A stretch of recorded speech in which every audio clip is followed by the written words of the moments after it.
C'est vous, mon coup de cœur, Véronique. C'est moi le coup de cœur, super. Ce spectacle sur le braconnage en Sologne. Alors quand je suis tombé là-dessus, je me suis dit, il faut que je l'invite pour savoir ce qu'il en est.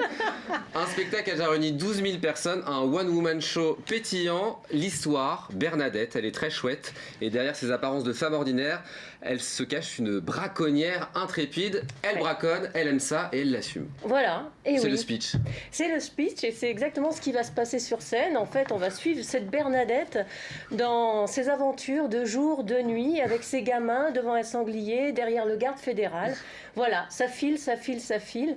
Cette Bernadette, elle a la pêche et elle assume complètement sa solonitude, si on pourrait dire. Elle est née en Sologne et c'est un territoire où, on va dire, les gens de la campagne étaient dépourvus de droit de chasse.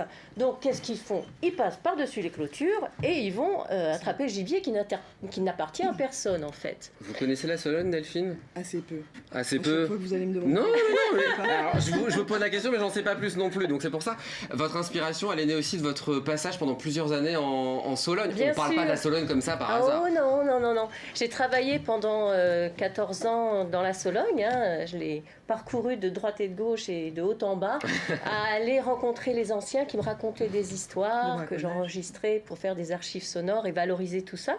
Et puis un musée, la Maison du Braconnage, est venu me chercher en me disant « Véronique, il faudrait que tu ailles nous enregistrer des histoires de braconnage auprès de gardes et auprès de braconniers et braconnières ». J'avais dit oui, mais j'avais très très peur d'y aller. Et puis le destin a fait que la première personne que j'ai rencontrée, c'est une femme qui braconnait dans le parc de Chambord, du gros, depuis l'âge de 8 ans. D'accord. Et cette femme m'a transmis sa passion. Et vous avez braconné du coup après? Mais si Faut vous pas voulez, le dire. on ne peut pas répondre à des questions comme ça, c'est pas possible. Moi, quand je suis C'est allée... juste un spectacle, on est d'accord. Je sais pas. Mais voilà. Alors la réaction des gens, vous m'avez dit, ils ont envie d'aller en Sologne après. Comment c'est possible? Braconnage, Sologne, et on a envie d'aller quand même visiter ce territoire? Bah, si vous voulez, il y a, c'est vrai, les médias, le braconnier, c'est celui qui va aller tuer les éléphants pour récupérer l'ivoire, mais il n'y a pas que ça. Là, l'histoire de la Sologne, c'est une histoire où l'homme s'adapte. Et effectivement, à la fois, il y a les propriétaires qui prennent le terrain, qui enlève le droit de chasse, et à la fois le gibier qui vient manger toutes les récoltes de ces paysans soloniaux. Donc, ils s'adaptent et se débrouillent. J'ai une question importante. Oui. Est-ce que quand on est végétarien, on peut venir voir le spectacle? Oui. Parce Oui, que oui, oui. moi-même, j'ai écrit ce spectacle alors que j'étais végétarienne. D'accord. Ah ok, en plus. Voilà, donc il y a moyen. Ouais, parce que si vous voulez, c'est pas un spectacle où on va parler de sang, Non, de bien viande et sûr, tout ça, pas du tout. C'est la passion qui ressort en fait de cette Bernadette, quoi.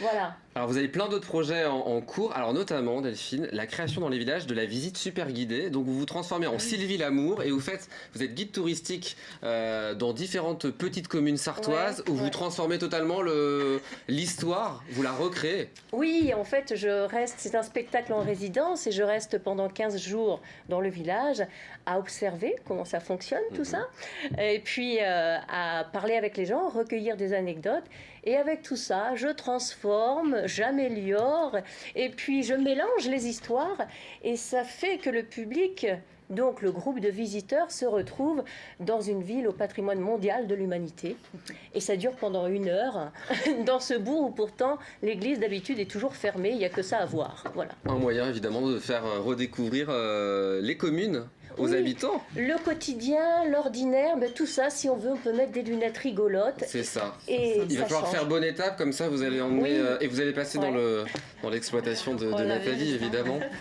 Pour ça, autre projet, un court-métrage à Volnay, ça s'appelle Le sourire de Louise, c'est Papa qui décide. Alors là, c'est un court-métrage commandé par l'association Solidaire Paysans 72. Solidarité Paysans 72 et le CIVAM, le Centre d'initiative pour le développement de l'agriculture durable.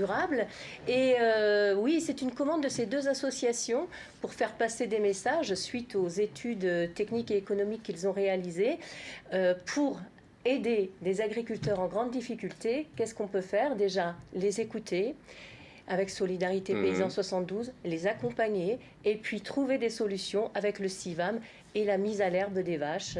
Voilà. Bien, donc on prend date, évidemment, dimanche, on va aller voir le spectacle.